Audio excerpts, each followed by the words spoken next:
It's time for your morning tea.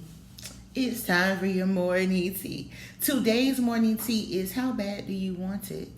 Again, how bad do you want it?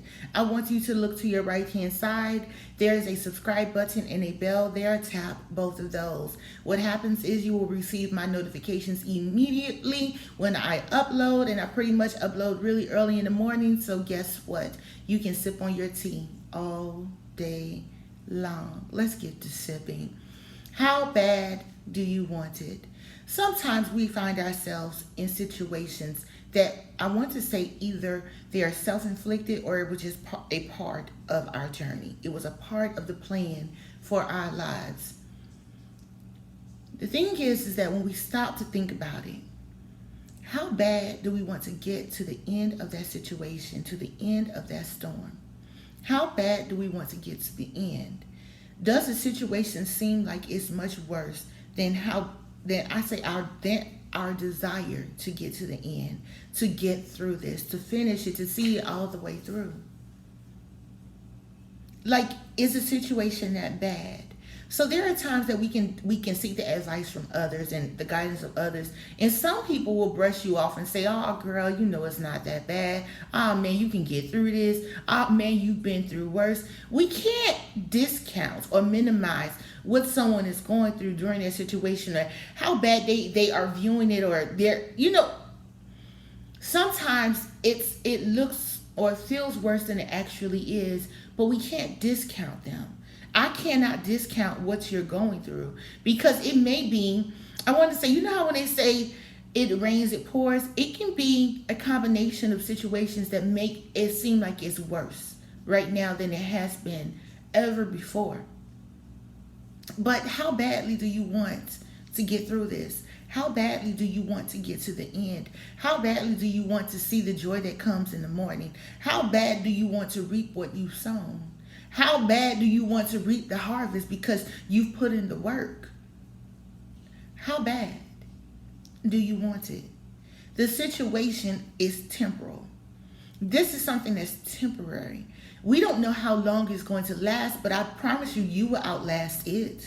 You'll be able to look back once it's over and you've come through like, God dog it, it was hard, but I made it through. Or, you know what, that was not as bad or tough as it seems. But while you're going through, you can't see it because you don't know where the end is. Sometimes you can't see the light at the end of the tunnel. Why? Because probably it's storming on the other end, so the sun is not shining. Sometimes you just don't want to see. Sometimes you close your eyes. Sometimes you throw a pity party and you sit down and you quit. Don't throw the towel in. Who are you? Who are you to throw the towel in? Don't give up on life. Don't give up on this situation. Don't give up, because just stop and think back at all of the things that you've been through previously. You came through, right? You had to, because you're here looking at this. You're here listening to my voice. You're here getting beat up by me. I'm saying beat up, but seriously, I'm going to help you through this. I'm going to help you through this by telling you to look back from where you came from. You made it through previously. The things that you've endured previously, it seemed hard when you were going through, but as soon as you got through, you were able to exhale and say, oh my God, it's over.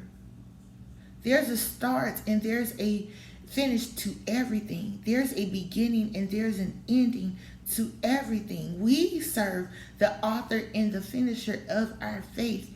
He will see everything to completion. He started a good work. Watch you see it through. You just have to do your part. Just walk. Keep on walking. Keep on walking. You know what? It was a poem. I think I don't know what the poem is. I don't know the name of it. Footsteps or footprints, I believe. But basically, there were two sets of footprints, right, in the sand. And eventually, there became one.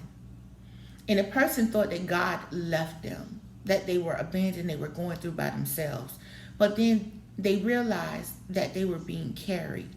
Sometimes when the journey becomes, or the situation becomes too hard, we will have to get carried through.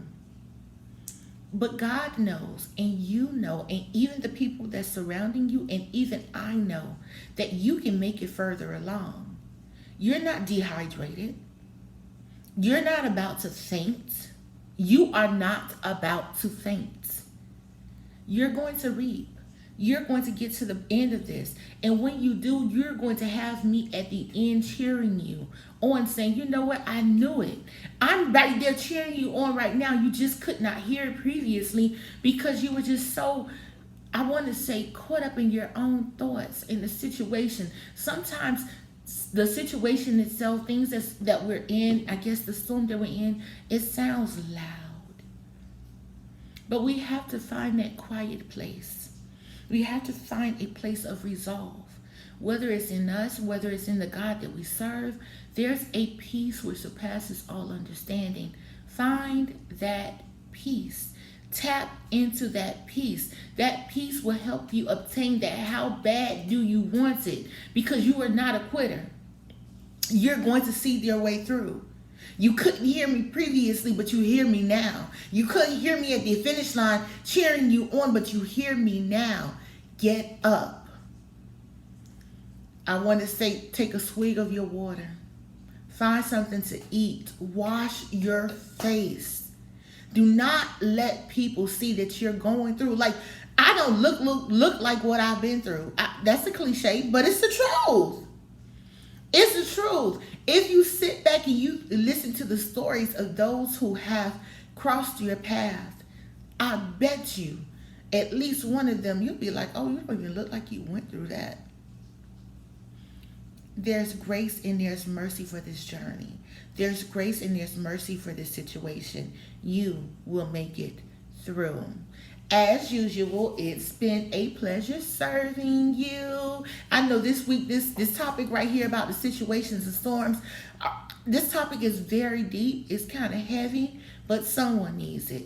Trust and believe someone needs it. If it's not you right now, I want you to store it away. I want you not to just turn this off. I want you to store it away. Put it, you know how when hurricanes come, we have to fill our pantries with canned goods, non-perishables, water. Store that stuff away. Store this word away. Tea bags don't go bad. I mean, they have expiration dates, but they don't go bad. We eventually use them prior to the expiration. So store this away. You may not need it for yourself, but you may need it for someone else. It's been my pleasure, and I'm going to call it a day.